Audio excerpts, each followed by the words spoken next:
En otras palabras, se siente muy complacido de contar en el día de hoy con el padre José Francisco Tejeda, quien está incardinado a la prelatura del Opus Dei. Y lo hemos invitado para tratar un tema de una enorme significación en la vida del mundo y del pueblo dominicano. Nos referimos a la significación de la Navidad.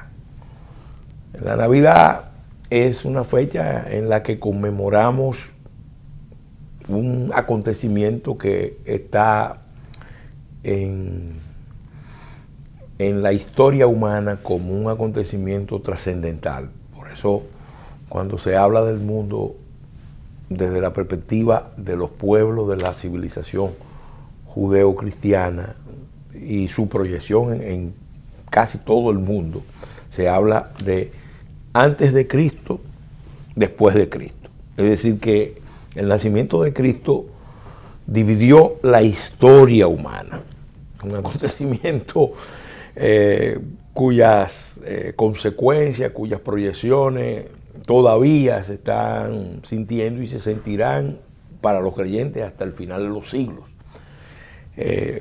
Lo hemos invitado porque ahora estamos entrando en el periodo de Adviento, periodo de Navidad, y quisiéramos empezar, Padre, agradeciéndole haber aceptado nuestra invitación, en otras palabras, a tratar este tema.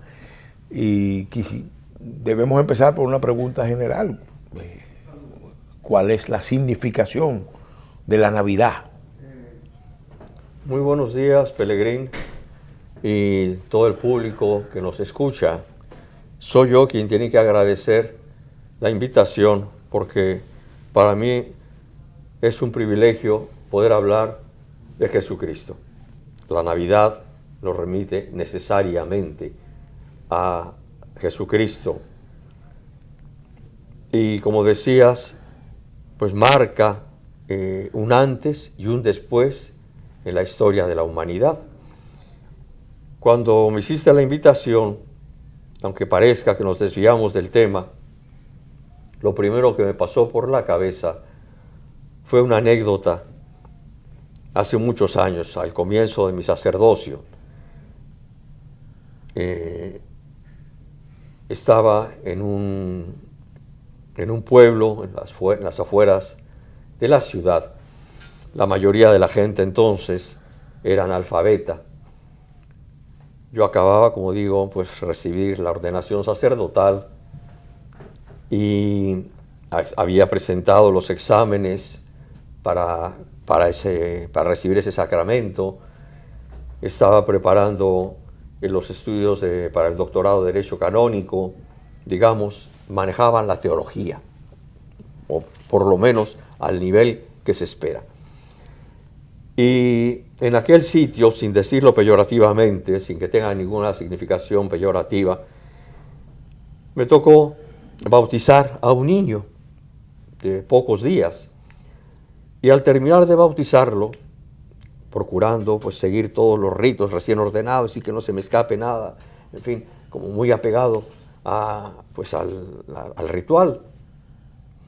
Al terminar de bautizarlo, la abuela, por eso decía que sin carácter peyorativo, una vieja analfabeta, dijo, abrazó al niño entre sus brazos y con emoción le decía, ahora sí lo puedo besar, ahora sí lo puedo besar, decía con gran alegría. Y a mí se me ocurrió preguntarle, ¿y por qué dice que ahora ya lo puede besar? Y aquella mujer me contestó con gran sencillez, porque ahora ya es hijo de Dios, Padrecito. Entonces, como se dice en los ambientes eclesiásticos, yo sabía teología, pero aquella mujer analfabeta, aquella vieja analfabeta, sabía teología. Vivía aquello, tenía la vivencia de la gracia. Es decir, somos hijos de Dios. Por el bautismo pasamos a ser hijos de Dios. Dice San Juan en su primera epístola, mirad qué amor ha tenido el Padre, la cita no es literal, que ha querido que no solamente nos llamemos, sino que realmente seamos hijos de Dios. El bautismo nos hace hijos de Dios. Nos borra el pecado original, nos hace hijos de Dios. Y entonces nos da un nuevo modo de ser. Y también, ¿verdad?, será San Pablo quien diga que al llegar a la plenitud de los tiempos, envió Dios a su Hijo nacido de mujer, nacido bajo la ley, para que los que estábamos sujetos a la ley alcanzáramos la condición de hijos de Dios. En ese punto yo quisiera, porque ya usted ha dicho, con esas palabras introductorias, usted ha dicho cosas muy fundamentales. Ha hablado de la gracia, de un don que Dios nos da. Dios no, nos da todos los dones. Existimos porque Dios quiere. Existimos en Él, de Él venimos, a Él volvemos. Pero Él quiso darnos un don especial y nos dio a su Hijo. Y su Hijo es la gracia mayor. Recibir a su Hijo es la gracia de todas las gracias, de la que se desprenden todas las gracias. Ese proceso de Dios darse al hombre, ¿cómo se relaciona con esta fecha que conmemoramos? Conmemoramos por tradición. ¿Qué significa que Dios se hace hombre? Y cómo eso impacta en la historia humana y en la historia de cada uno de los que son interpelados por Cristo, los que han tenido, vamos a decir, la gracia, el don generosísimo de Dios, de tener la conciencia de que somos hijos de Dios a través de Cristo. Bueno, pues ese es el gran misterio. Si me permites otra disgregación. En la actualidad, yo pienso, es poca gente la que niega la existencia de Dios, porque es imposible negarlo. Es decir, no es racional. No, hay gente que lo niega, Sí. que lo afirma combatiéndolo. Pero aceptar la divinidad de Jesucristo ya es otra cosa. Y hablar del nacimiento de nuestro Señor, lo que estábamos afirmando es que, como decía con esa cita de San Pablo, la plenitud de los tiempos, el momento más importante de toda la historia de la humanidad, cuando el Hijo de Dios, la segunda persona de la Santísima Trinidad, el Verbo, se hace hombre. No se convierte, no es como un trozo de papel que yo lo quemo y se me convierte en ceniza. Eso sería de algún modo más fácil de entender. Dejó de ser Dios y ahora es hombre.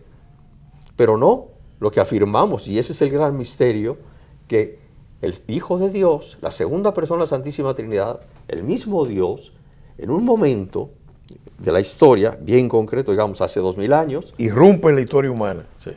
se hace hombre, igual en todo a nosotros, menos en el pecado, porque es Dios. Sí. Es incompatible con el pecado. Se hace hombre y entonces nace. Estaba anunciado desde la antigüedad en el pueblo judío, profetizado, ¿verdad? Había muchos anuncios de la venida del Mesías. Y entonces, cuando viene, tantos siglos el pueblo judío diciendo: ven, Señor Jesús, no tardes, que la liturgia nos invita a repetir durante ese tiempo del Adviento. Vino a los suyos, dice San Juan en el prólogo de su Evangelio, y los suyos no lo recibieron. Es muy doloroso escuchar eso. 20 siglos después, es decir, ahora nosotros nos encontramos ante la misma situación. Cristo está interpelándonos, viene a nosotros, y sin embargo, ¿cuánta gente que lo rechaza? Si me permites, yo pienso concretamente, más específicamente en San José. Nos cuenta el Santo Evangelio cómo San José y la Santísima Virgen llegan a Belén para cumplir con una prescripción dada por el emperador romano, un censo, y no los recibieron. No había lugar para ellos en el mesón, se dice. Y ahora, con todo este fenómeno migratorio, vemos esas multitudes, mucha gente, ¿verdad? No tienen qué comer. ¿Y dónde pasan la noche? ¿Cómo duermen? ¿Cómo resuelven sus necesidades más indispensables? Entonces, como que cuesta trabajo pensar que no hubiera lugar para ellos en el mesón. No era un lugar físico, sino que no es un lugar adecuado para que allí esté la Virgen, la Madre de Dios, para que allí nazca Dios. Y entonces vino a los suyos y no lo recibieron. Es decir, en un ambiente porque de se pecado. esperaba un Dios que iba a venir envuelto en la magnificencia, deslumbrando, y resulta Sí. que vino de la manera más Con un carácter político. humilde, la más silente, Sí. la más, vamos a decir, poco evidente Sí. a los ojos del profano. La primera venida de Dios al mundo. Sí. Y entonces, nos dice el Evangelio, nace en un pesebre, un lugar para las bestias. Sin embargo, encarna en un descendiente de David. De David.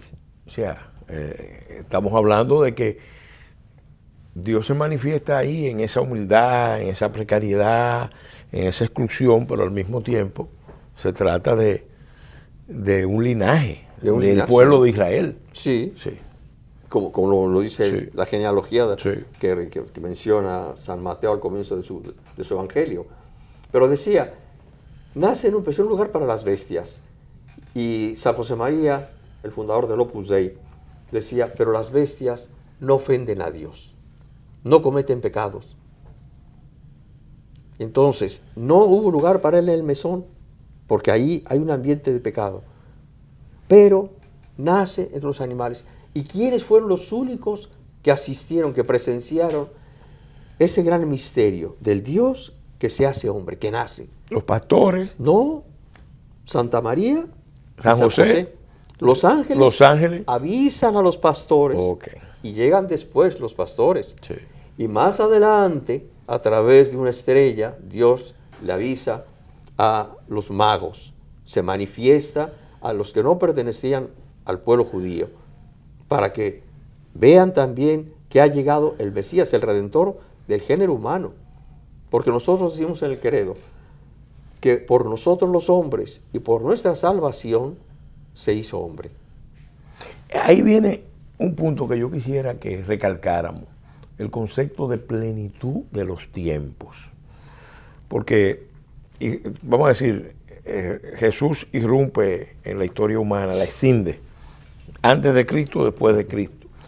Pero en términos históricos había un momento específico y una geografía específica. Nació en un lugar específico, que era una provincia, una zona marginal del Imperio Romano, que estaba en fase de construcción, estaba en fase de expansión bajo Tiberio.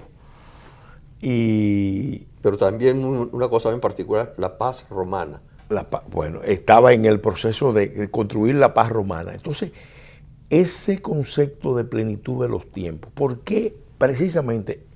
¿Qué estaba pasando en el mundo en ese momento que se consideraba, mirándolo en retrospectiva, porque en ese momento nadie podía tener esa concepción? Claro. De hecho, en el mundo romano, ya algunos poetas romanos habían anticipado que también iban a ser un niño de una virgen. Eso estaba como presente en muchas civilizaciones. Sí. Era como un... Lo que se llama en la teología la semina verbi, las semillas del verbo. El anuncio entre los gentiles de Dios que no se ha desentendido de la humanidad. Sí. Y va dejando estaba caer fuera del pueblo hebreo. Esa misma percepción estaba fuera del pueblo hebreo. Es la reacción de los magos, sí, ¿verdad? Que cuando ven una estrella dicen, Ese debe ser el Mesías anunciado en el pueblo judío. Vamos a hacer un alto, porque este tema amerita que lo sigamos tratando junto con otros aspectos en el próximo segmento.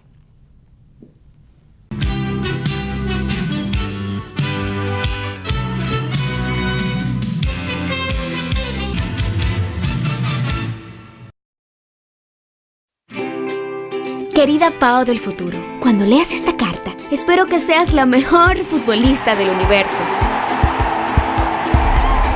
¿Ya pudiste averiguar la receta secreta de la batida que hace mami? Ojalá te siga gustando tanto como me gusta ahora.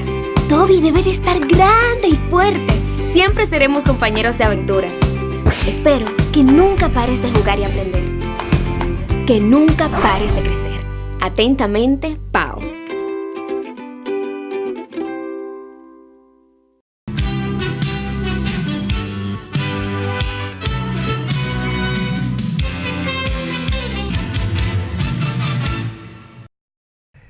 Continuando con este programa, en otras palabras, con el padre José Francisco Tejeda, incardinado a la prelatura del Opus Dei, queremos continuar tratando este tema de la significación de la Navidad, y nos quedamos en un punto sobre lo que significaba la plenitud de los tiempos y también esa otra dimensión, ya en este caso espacial, porque Cristo no apareció en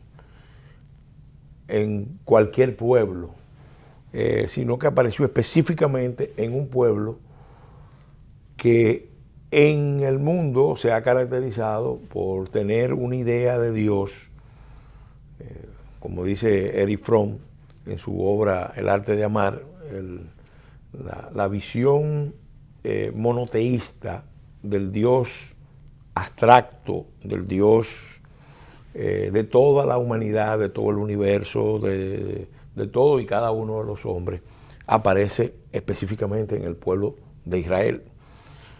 Ya los egipcios habían tenido una idea de un Dios, de un solo Dios, pero la idea del Dios abstracto, único, que supera la tendencia de la humanidad, es la etapa de la humanidad del politeísmo, se da en Israel. Y ese Dios con Cristo ya no es solamente el Dios de todos y el Dios general, sino el Dios personal. Que ese es un cambio, vamos a decir, trascendental, porque Cristo, en cierta manera, Jesús, en cierta manera, como dice Juan Pablo II, es el rostro humano de Dios, pero es el rostro humano de Dios para cada uno de los hombres. Él aparece a los seres humanos y específicamente a los cristianos bautizados de muchas maneras. Entonces, profundicemos en lo que eso significa. Bueno, efectivamente, Dios es el creador de toda la humanidad. Pero en su plan redentor tiene previsto que en un momento concreto se forme un pueblo del cual va a nacer el Mesías anunciado desde el paraíso, en la expulsión del paraíso después del pecado original. Pongo perpetua enemistad entre ti y la mujer, le dice Dios a la serpiente, que había sido la ocasión de la tentación para la caída.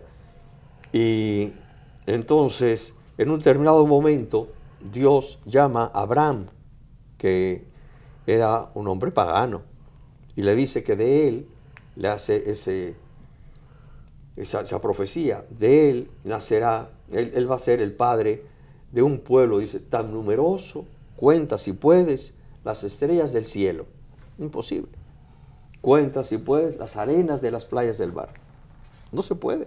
Pues su descendencia va a ser más generosa que eso. Y, curiosamente, Abraham era mayor, su esposa estéril. Pero de ahí vendrá su hijo Isaac, y luego Jacob, y por ahí vendrá desarrollándose esa comunidad que luego va a cobrar la conciencia de pueblo cuando sale de Egipto al frente de Moisés. Y entonces vendrá después toda la época de los reyes, la instauración de la monarquía en esa faja, de los esa jueces, franja, de los jueces. Previo es la etapa Sí, de los jueces. sí. Después viene la monarquía, el primer rey Saúl, Sí. y después David, su hijo Salomón, etc. Y de esa línea es que vendrá el Mesías anunciado, a través de los profetas, a través de todos los textos del Antiguo Testamento. Entonces, la plenitud de los tiempos, ¿verdad? El último de los profetas, San Juan Bautista, que era primo de nuestro Señor. Yo recuerdo hace un par de semanas, más o menos 3 semanas, estaba dando una clase a un grupo de muchachas que estudian hostelería en Jarabacoa, en una escuela de hostelería. Y yo atiendo ahí espiritualmente eso. Y les preguntaba cuánto tiempo le llevaba San Juan Bautista a su primo, que era nuestro Señor Jesucristo. Y entonces me llamó la atención que una dijo, 3 meses. Digo, ¿y cómo tú sabes eso? Pues porque lo dice el ángel, que cuando se aparece a la Virgen, a Santa María, y mira que tu prima Isabel está en el 6º mes. Entonces, cuando la Santísima Virgen va a visitar a su prima Isabel, ya Isabel estaba en el 6º mes del parto, del embarazo. A los 3 meses nacerá el Bautista, y entonces es lo que llevaba a nuestro Señor. Era la diferencia. Son primos. Y es el último de los profetas, el que va a anunciar ya al Mesías, al que va a redimir a todo el género humano, no solamente al pueblo de Israel. Ahí está la gran diferencia. Ahí viene un gran salto.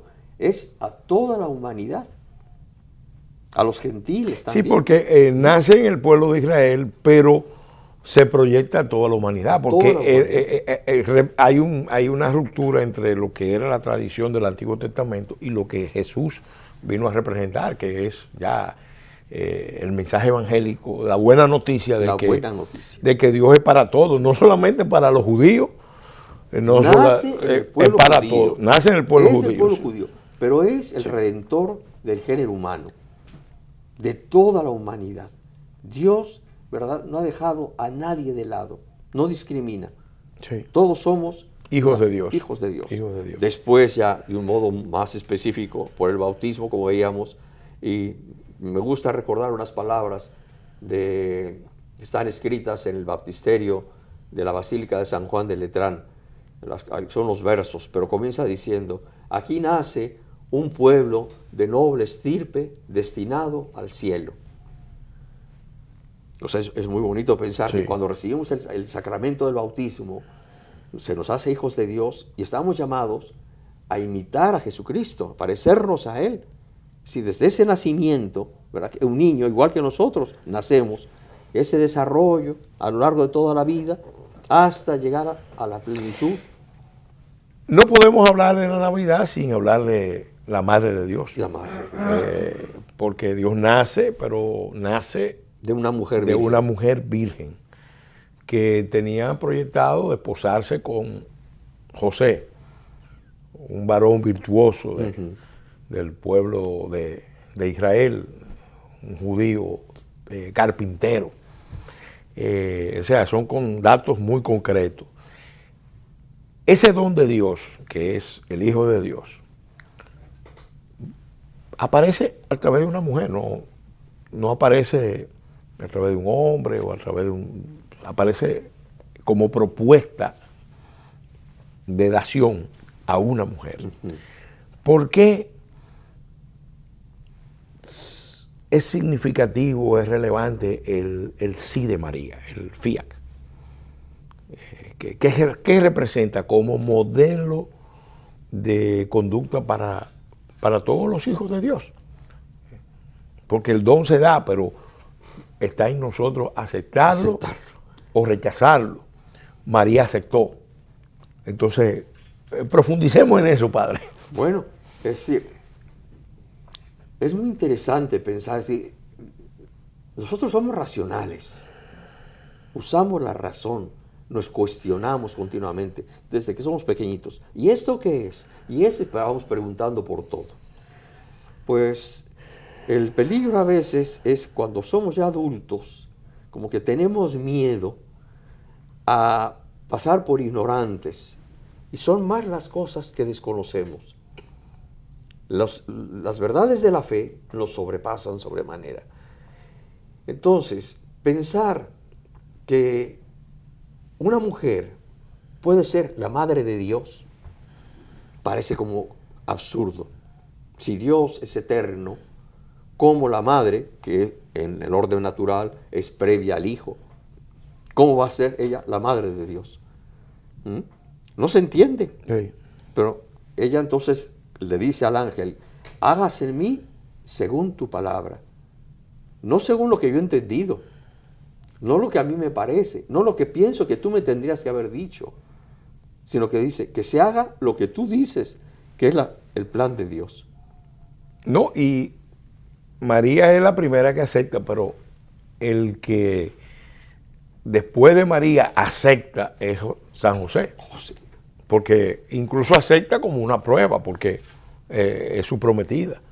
Y resulta que está embarazada. Sí, efectivamente. Entonces, es también otra manera de Dios acercarse a los humanos y esperar de los humanos la correspondencia. Dios cuenta siempre con nosotros. Decía San Agustín, el que te creó sin ti, no te salvará sin ti. Y tenemos ese papel importantísimo de San José. Dios no ha contado con la intervención del varón para el nacimiento de su hijo, que es verdadero hombre, verdadero Dios y verdadero hombre. Pero ha querido que tenga una familia. Y ahí está la figura del Padre, y es el que va a proteger a la Santísima Virgen, y es el que va a enseñarle el oficio a nuestro Señor. Y entonces, cuando nuestro Señor ya es autosuficiente, por decirlo así, San José desaparece de escena. No sabemos dónde se murió, nos gustaría todo eso, pero digamos, curiosidad malsana a fin de cuentas. Lo importante es que hizo el plan de Dios, hizo lo que Dios esperaba de él. Vamos a hacer de nuevo un alto y en el próximo segmento vamos a continuar analizando otras vertientes de este tema tan enorme, con tantas vertientes y tanta carga de significación y de misterios.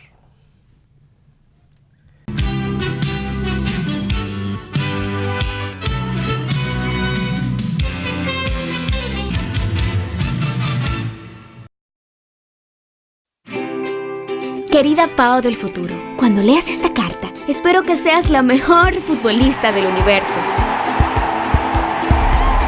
¿Ya pudiste averiguar la receta secreta de la batida que hace mami? Ojalá te siga gustando tanto como me gusta ahora. Toby debe de estar grande y fuerte. Siempre seremos compañeros de aventuras. Espero que nunca pares de jugar y aprender. Que nunca pares de crecer. Atentamente, Pao. Avance energético.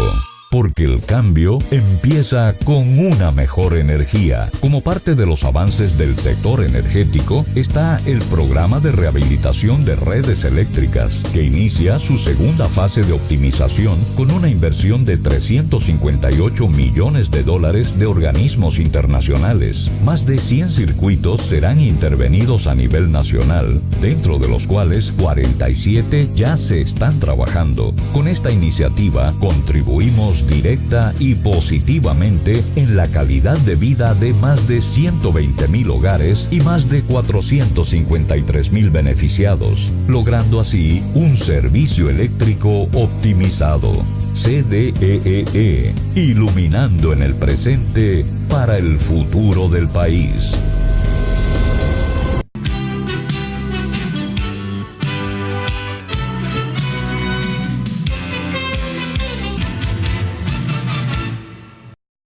Continuando con el desarrollo de este programa, la significación de la Navidad, en los segmentos anteriores estuvimos hablando de cómo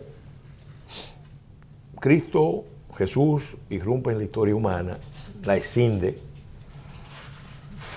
mirándolo en retrospectiva, desde su nacimiento a la fecha, la historia humana ha girado alrededor de Jesucristo, antes y después de Cristo, y no solamente para los cristianos, para el mundo entero de muchas maneras.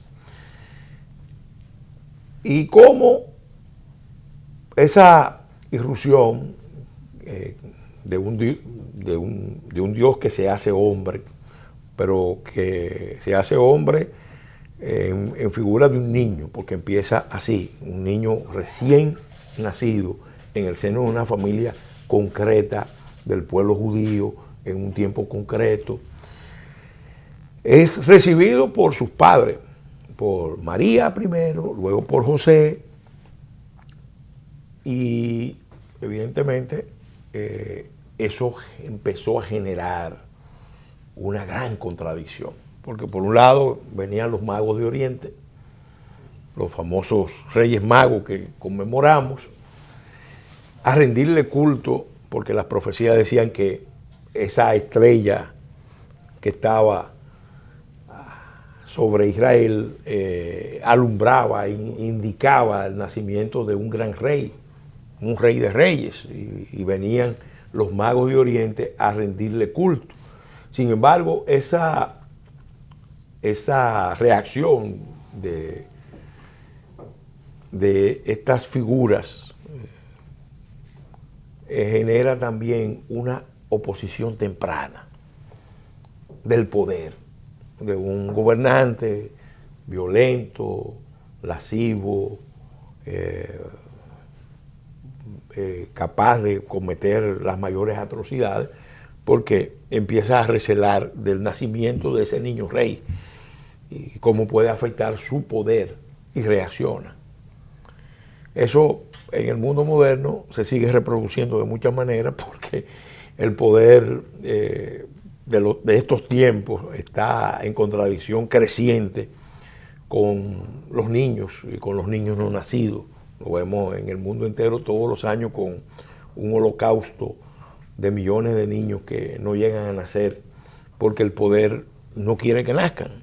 No, al contrario, sus políticas son para que no nazcan. Ese don generó contradicción, generó rechazo, generó repulsa, horror incluso. Explíquenos ese proceso del Dios que llega y que es rechazado, perseguido, tratado de ser, tratan de eliminarlo, ese niño con potencial de convertirse en rey, tratan de suprimirlo, y con él mueren los inocentes. Bueno, pues estamos otra vez en esto que decía racionalizar. Tenemos por un lado los magos, los llamados Reyes Magos, esos hombres que en el estudio de su ciencia, de la astrología, siguiendo pues lo que habían escuchado de un rey Mesías, piensan, esa estrella nos está diciendo que ha nacido el rey de los judíos. Y emprenden un camino sin saber por dónde, siguiendo la estrella, para encontrar al rey nacido de los judíos, el Mesías anunciado para el pueblo de Israel. Cuando llegan a Belén, podríamos decir ingenuamente, van a preguntar a la autoridad, que era Herodes, el rey, y le preguntan, ¿dónde ha nacido el rey de los judíos? Al rey. Y el rey se sorprende, Herodes, ¿cómo que el rey de los judíos? El rey de los judíos soy yo.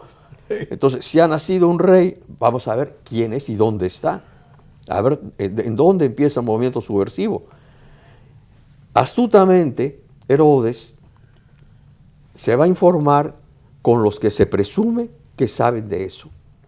Y llama a la autoridad judía, a los sacerdotes judíos.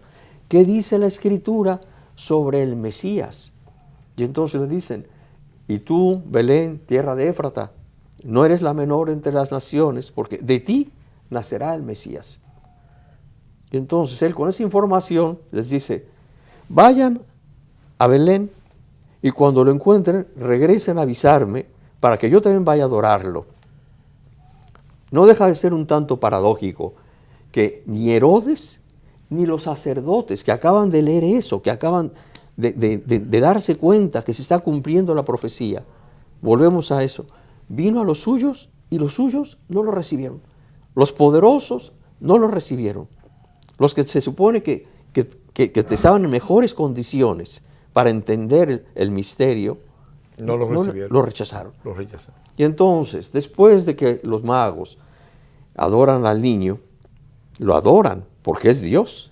Un niño que está en un pesebre, pero es Dios. Son anunciados de que vayan, regresen por otro camino y no se lo comuniquen a Herodes. Cuando Herodes se entera, entonces se asegura de que el niño, ¿verdad?, no pueda sobrevivir y hace esa matanza de todos los niños de 2 años para abajo, que no se le escapara. Nosotros sabemos por el Evangelio que un ángel también se le aparece a José, otra vez San José, con esa diligencia, en la noche, ¿verdad?, en sueños, le dice, toma a la madre y al niño y huye a Egipto. Y otra vez, curioso, ¿por qué precisamente a Egipto y no a otro pueblo? ¿Cómo habían salido los judíos de Egipto? Perseguidos. ¿Y por qué tengo que ir a Egipto? Me la pones en China, me la pones bien difícil. Pero bueno, pues vamos para Egipto. Y a Egipto fueron, hasta que el ángel le dice, regresa. Y cuando regresa se entera que el que está gobernando es el hijo de Herodes. Y con diligencia, San José dice, en lugar de ir a Belén, vamos para el norte. Y se van a Galilea. Y ahí es donde vivieron, hasta el punto de que pensaban que nuestro Señor era Galileo. Y él es judío, es decir, había nacido en Judá, desde la tribu de Judá. Por desgracia, efectivamente, afirmabas tú, en la actualidad, la autoridad, el poder, es decir, en lugar de ayudar, en lugar de cooperar a ese desarrollo de la humanidad, pues comete sus crímenes tremendos. Tenemos pues esa desgracia, el aborto. Sí. Padre, hay otra vertiente. Luego Jesús es presentado, el recién nacido es presentado y Simeón. Simeón lo ve recién nacido y dice que puede morir en paz. Ahora, Señor, sí, ahora puedo morir en paz porque mis ojos han visto al Salvador. Al Salvador. ¿Qué significaba? O sea, eso aparece mucho en los otros evangelios apócrifos, de un Jesús maravilloso que llamaba la atención, desde muy niño. Esto aparece en los evangelios, en los sinópticos, en los canónicos, pero sin duda el tema del niño que fascina y que desde muy pequeño ya se revela como el Salvador está ahí presente. Bueno, este es un tema apasionante porque vamos a este punto central, decía, Dios no se convierte en hombre, sino que asume la naturaleza humana. Y entonces no se presentó ya adulto, realizando los milagros, predicando, sino que quiso ser concebido, estar en el seno de su madre, según el orden de la naturaleza, nacer, y luego va creciendo como todos los niños, y aprende a caminar, y a usar la cuchara, y a hablar, a decir, como yo tengo entendido, ¿verdad?, que las señoras, las mujeres, son las que enseñan a hablar a sus hijos. Sí. Y entonces lo primero que dicen es papá, no dicen mamá, sino que la señora le dice, di papá. Entonces, di papá. Pues me imagino que le habrá dicho exactamente lo mismo a la Virgen, ¿verdad? Un niño Y los evangelios nos hablan de él hasta los 12 años, en que suben al templo y se queda allí. Y ya luego la angustia. En la casa de mi padre, porque Sí. ya él ahí tenía la conciencia. No, la conciencia. La casa de mi padre. La conciencia la tiene desde concebido, porque no ha dejado de ser Dios. Sí. Es perfecto Dios y perfecto hombre. Y entonces parece que hay un paréntesis hasta que comienza a predicar y a hacer los milagros. ¿Qué hizo en ese tiempo? La vida ordinaria, lo que hacemos nosotros. Sí. Al punto de que cuando comienza a predicar y a hacer milagros, son precisamente los allegados suyos, sus compoblanos, Lo que se sorprende. los que se sorprenden. Pero ¿de dónde le viene a esta sabiduría si no fue a Jerusalén a formarse? No fue a los pies de Gamaliel, como decía San Pablo después, ¿verdad? ¿De dónde le viene ese poder? No es el artesano, lo dicen con desprecio, Sí. como un trabajador El más. hijo del carpintero. ¿No es otro igual que nosotros? Entonces, ¿de dónde eso? Pasa esos años enseñándonos cómo hemos de vivir nosotros. Esa es la vida nuestra. Dice el Concilio Vaticano II, el misterio del hombre solo se esclarece en el misterio del Dios encarnado. Es decir, ¿qué somos nosotros? ¿Cómo tenemos que ser? Y el ejemplo que tenemos es ese Dios que se hace hombre. Entonces, ese es como el espejo en el que yo me tengo que mirar. Los evangelios tienen mucho, yo digo, a mí me gusta decir que el mejor tratado de antropología son los evangelios. Bueno, porque ahí se ve lo acabo de decir. La dialéctica del reconocimiento y el desconocimiento.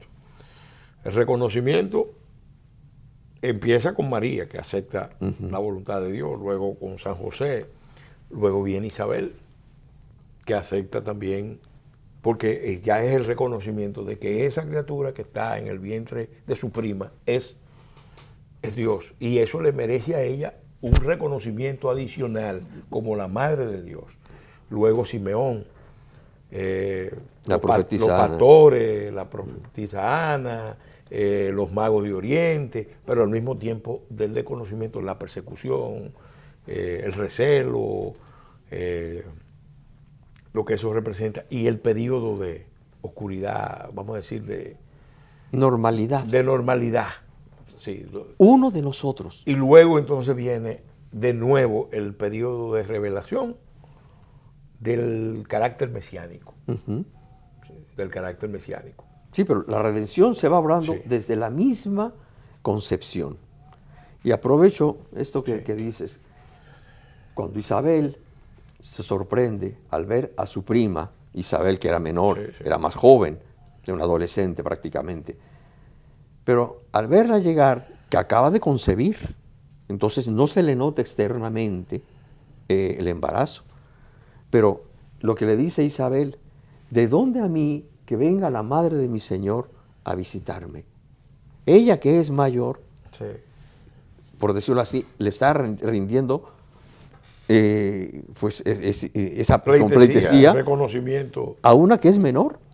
Y dice, ¿de dónde a mí que venga la madre de mi Señor? Y explica por qué. Bueno, el Magnificat es un canto a... Porque dice, la criatura que ella lleva en su seno, que es el Bautista, Sí. al presentir la presencia de nuestro Señor Jesucristo, que es Dios, se estremece en sus entrañas. Entonces, otra vez el tema famoso del aborto. Ahí, sin meterse en esas cuestiones, está hablando ya de esa presencia, de ese Dios que se ha hecho hombre, que ya esa humanidad que se está formando en el vientre de Santa María. Y, no digamos, el Bautista, que ya está en el 6º mes. Sí. Hay otro aspecto importante de ese niño de ese Dios que se hace niño, porque hemos dicho que se hace hombre, pero antes de ser hombre, porque perfectamente para Dios la revelación pudo darse de otra manera. Pudo venir, vamos a decir, como refieren algunas representaciones de otras religiones, pudo venir en forma extraordinaria a la tierra.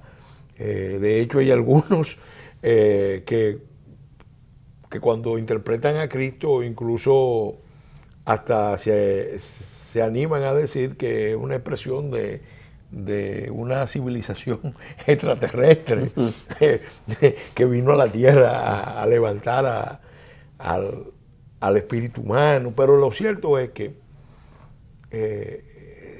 se hace frágil entre de lo suyo, y luego viene esa lucha por revelarse, por darse a conocer en su carácter mesiánico. Ya ahí estamos hablando más allá de la Navidad.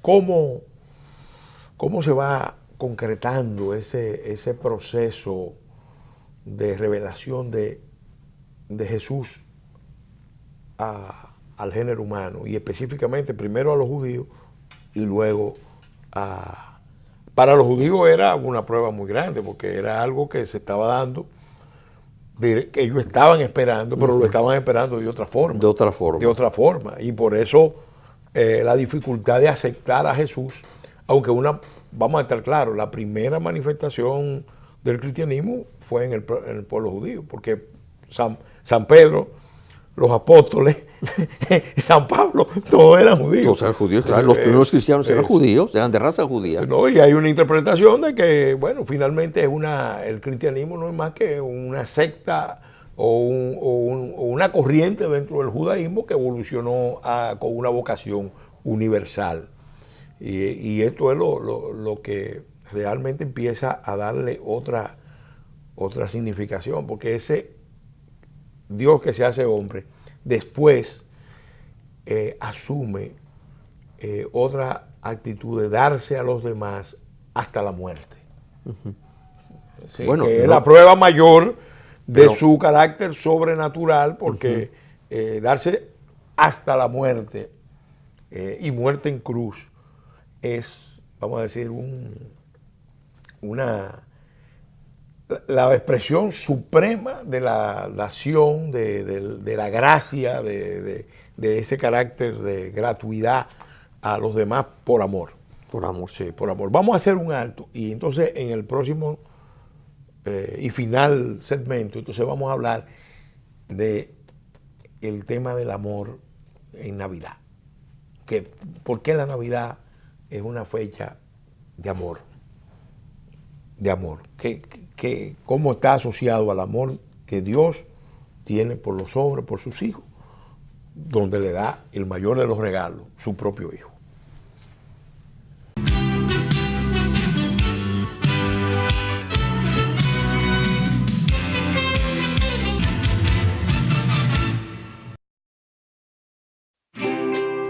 Querida Pao del futuro, cuando leas esta carta, espero que seas la mejor futbolista del universo. ¿Ya pudiste averiguar la receta secreta de la batida que hace mami? Ojalá te siga gustando tanto como me gusta ahora. Toby debe de estar grande y fuerte. Siempre seremos compañeros de aventuras. Espero que nunca pares de jugar y aprender. Que nunca pares de crecer. Atentamente, Pao.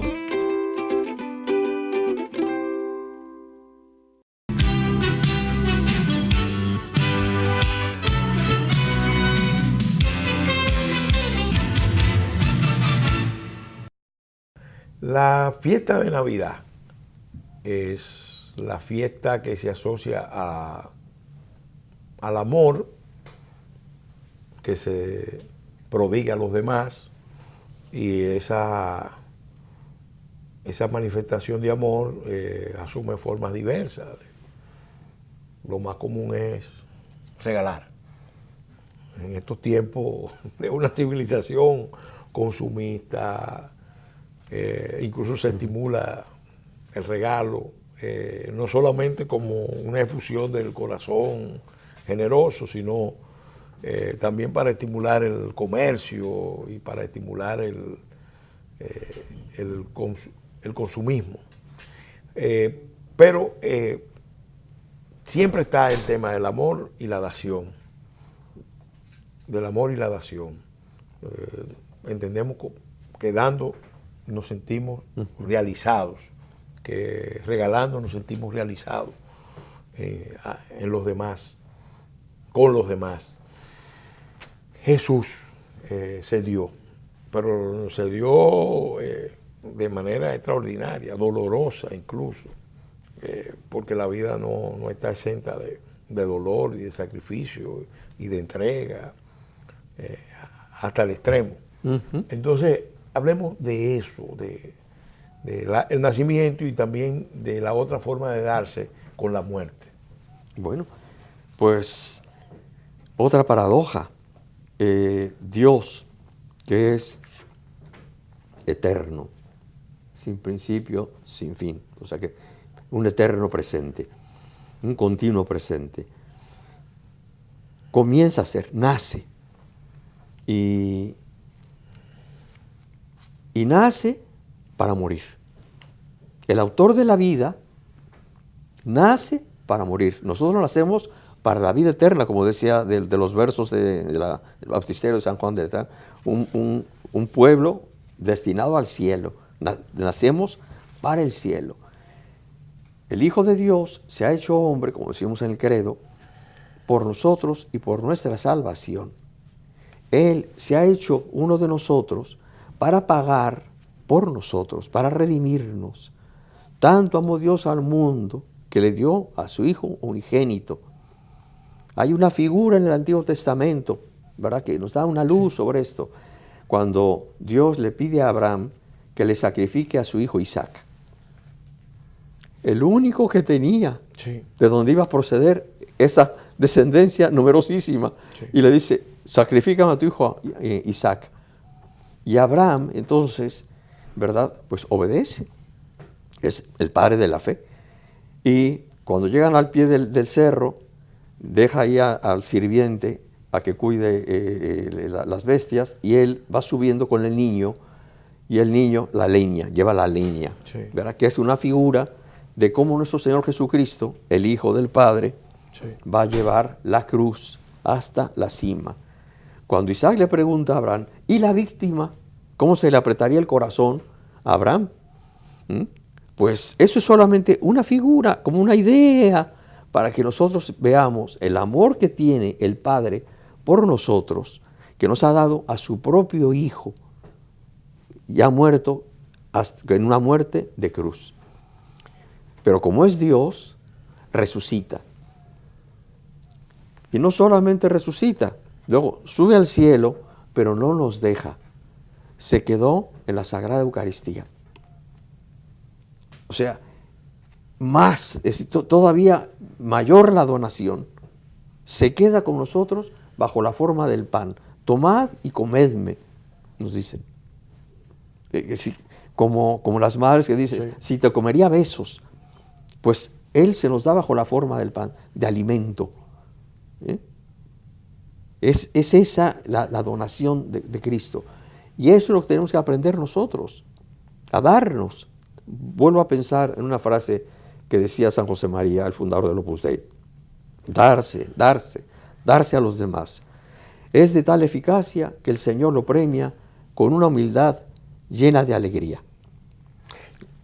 Cuando hablábamos de ese carácter que tienen los evangelios de ser el mejor tratado de antropología, hablábamos del reconocimiento, pero el reconocimiento necesita también la entrega, porque la humanidad, el carácter humano de nosotros se va realizando con la entrega a los demás. Y eso es precisamente lo que representa Cristo desde su nacimiento hasta su muerte. Entrega. Dios que nos entrega a su Hijo. Toda la vida y de Cristo su Jesús. Hijo que entrega su vida Libremente. libremente para mostrarnos el camino. Porque, vamos a decir, la humanidad había roto muchos puentes con Dios. Todos. todos los puentes.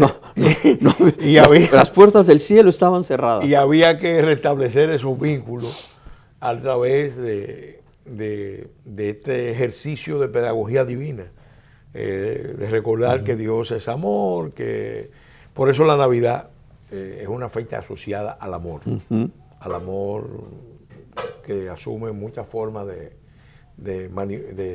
entrega, de realización en los demás. En el servicio a los demás. Balance, porque ya el programa está terminando y nos gustaría una valoración de cómo debe celebrarse la Navidad, porque para muchos la Navidad también pasa a ser una fiesta pagana. Asocian la Navidad con baile, con milonas, con bebentinas, con gozársela. Pero pues, la significación real esta que estamos hablando está, vamos a decir, entremezclada con todo esto. Sí. Yo no voy a decir negada, a veces se niega, pero en otras ocasiones lo que se hace es entremezclarla.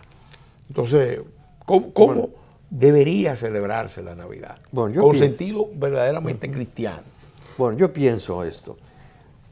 Nosotros no somos solo materia ni solo espíritu. Entonces, somos ese complejo, a la persona, y somos nosotros los que comemos, los que dormimos, los que trabajamos, los que nos divertimos, los que festejamos, los que celebramos. ¿Cómo no vamos a celebrar la Navidad? Ese gran misterio. Entonces, ¿cómo celebramos? Vemos incluso el Evangelio, nuestro Señor, cuántas veces va a comer a casa, nos relatan que está comiendo en casa de sus amigos. Entonces, es un motivo de fiesta, y pues una comidita, o una buena comida, o a lo mejor pues, el baile, todo eso no está reñido. Ahora bien, no es el fin. ¿Qué es lo que hace falta? Vamos a lo que cómo comenzaba el programa. La gracia de Dios. Entonces, vino a los suyos y los suyos no lo recibieron. ¿Cómo vamos a recibirlo? En gracia. No vaya a ser que llegue el día de la Navidad y no haya lugar para él en el mesón porque yo estoy en pecado mortal. Eso sí sería muy triste, aunque me vistiera, aunque me comprara un traje nuevo, aunque tuviera el mejor banquete. ¡Qué desgracia! O sea, ¿qué es lo que hace falta? Limpiar el alma, y entonces por supuesto que eso es un motivo de fiesta. Yo en muchas ocasiones, confesando, cuando alguna persona, por ejemplo, se acerca con muchos años y bueno, pues queda liberada de todos sus pecados, yo le felicito y le digo, mira, celébralo y si quieres, pues mira, vete, tómate un helado, me gustaría acompañarlo, ¿verdad? Tómate un helado o celébralo como quieras, ¿no? Bueno, si me permites, estas son esas cosas indiscretas. ¿Cuándo propiamente, en términos históricos, empezó ya a celebrarse la Navidad? Desde los comienzos. Desde los comienzos. Desde los comienzos. Ya después, sí. Es decir, concretamente, San Francisco de Asís, en el siglo XIII, es el que nos invita a poner el nacimiento. Es decir, de un modo plástico estamos viendo ese nacimiento. Y una cosa también muy interesante, como decía el emérito Papa Benedicto XVI, que en el Evangelio no se mencionan el buey y el burro. Pero Isaías al comienzo de su libro dice, recoge esa queja de Dios. El buey conoce la mano de su amo. El burro conoce el lugar en donde pase. Pero mi pueblo Israel se ha olvidado de mí. Entonces, ahí está ese buey, ese burro, porque no está el pueblo de Israel para recibir a su Señor que viene a redimirlo, al que está el esperado de las naciones. Ya en unos minutos finales para despedir el programa, una pregunta, porque mucha gente en estos días se pregunta sobre una figura que aparece siempre asociada a la Navidad, porque el nacimiento de Jesús se conmemora recordando a los Reyes Magos, a los niños, los padres les regalan en Navidad juguetes, a los Reyes Magos vienen después con otros juguetes. Pero aparece un personaje que es Santa Claus o San Nicolás.